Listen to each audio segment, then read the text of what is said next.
ಮೋಂಥಾ ಚಂಡಮಾರುತ ಆಂಧ್ರ ಪ್ರದೇಶದ ಕರಾವಳಿಯನ್ನ ದಾಟಿ ದುರ್ಬಲಗೊಂಡಿದೆ. ಇದರಿಂದಾಗಿ ಕರಾವಳಿ ಜಿಲ್ಲೆಗಳಲ್ಲಿ ಭಾರೀ ಮಳೆ ಮತ್ತು ಬಿರುಗಾಳಿ ಬೀಸಿದ್ದು ಹಲವು ಜಿಲ್ಲೆಗಳಲ್ಲಿ ಮರಗಳು ಉರುಳಿ ಬಿದ್ದಿವೆ. ಹಾಗಾದರೆ ಈ ದಿನ ಚಂಡಮಾರುತದಿಂದ ಆದ ಅವಾಂತರಗಳ ಕಂಪ್ಲೀಟ್ ರಿಪೋರ್ಟ್ ಇಲ್ಲಿದೆ.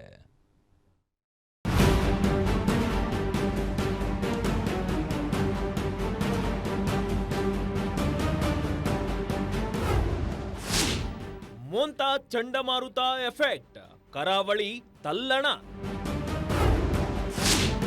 ಆಂಧ್ರದಲ್ಲಿ ಕರ್ಫ್ಯೂ ಜಾರಿ, ಒಡಿಶಾದಲ್ಲಿ ಕಟ್ಟೆಚ್ಚರ.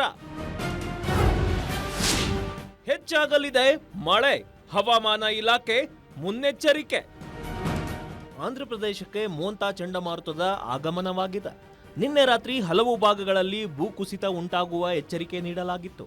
ಚಂಡಮಾರುತದಿಂದಾಗುವ ಹಾನಿಯಿಂದ ಜನರನ್ನು ರಕ್ಷಿಸಲು ಮತ್ತು ಹಾನಿಯನ್ನು ಕಡಿಮೆ ಮಾಡಲು ಆಂಧ್ರ ಸರ್ಕಾರವು ನಿನ್ನೆ ರಾತ್ರಿಯಿಂದಲೇ ಕರ್ಫ್ಯೂ ವಿಧಿಸಿದೆ. 7 ಕರಾವಳಿ ಜಿಲ್ಲೆಗಳಲ್ಲಿ ವಾಹನ ಸಂಚಾರ ಸಂಪೂರ್ಣ ನಿಷೇಧ ಸೇರಿದಂತೆ ಕಟ್ಟುನಿಟ್ಟಿನ ನಿರ್ಬಂಧಗಳನ್ನು ಹೇರಿದೆ.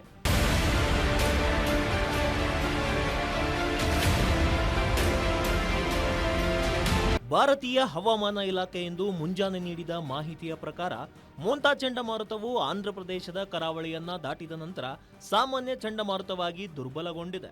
ಇದರಿಂದಾಗಿ ಕರಾವಳಿ ಜಿಲ್ಲೆಗಳಲ್ಲಿ ಬಿರುಗಾಳಿ ಸಹಿತ ಭಾರೀ ಮಳೆಯಾಗಿದೆ. ಈ ಚಂಡಮಾರುತವು ಆಂಧ್ರಪ್ರದೇಶದ ಕರಾವಳಿಯ ಮಚಲಿಪಟ್ಟಣ ಮತ್ತು ಕಳಿಂಗಪಟ್ಟಣ ಸೇರಿದಂತೆ ಕಾಕಿನಾಡ ಸುತ್ತಮುತ್ತಲಿನ ಪ್ರದೇಶ ದಾಟುತ್ತಿದ್ದಂತೆ ಭೂಕುಸಿತ ಉಂಟಾಗಿದೆ.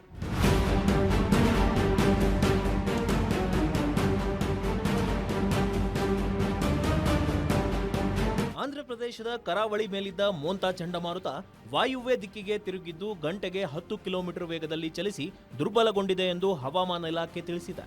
ಮಚಲಿಪಟ್ಟಣ ಮತ್ತು ವಿಶಾಖಪಟ್ಟಣಂನಲ್ಲಿರುವ ಡಾಪ್ಲರ್ ರೆಡಾರ್ಗಳ ಮೂಲಕ ಇದನ್ನು ಕುರಿತು ನಿರಂತರವಾಗಿ ಮಾಹಿತಿ ಟ್ರ್ಯಾಕ್ ಮಾಡಲಾಗುತ್ತಿದೆ.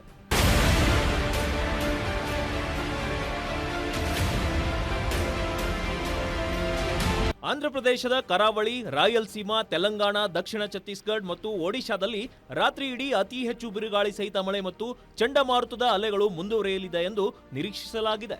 ಸಮುದ್ರ ತೀರ ನಿವಾಸಿಗಳು ಮನೆಯೊಳಗೆ ಇರಬೇಕು ಮತ್ತು ಅಧಿಕೃತ ಸುರಕ್ಷತಾ ಸಲಹೆಗಳನ್ನು ಪಾಲಿಸಬೇಕೆಂದು ಅಧಿಕಾರಿಗಳು ಸೂಚಿಸಿದ್ದಾರೆ. ಅನನ್ಯ Hosakoppa, news desk, guarantee news.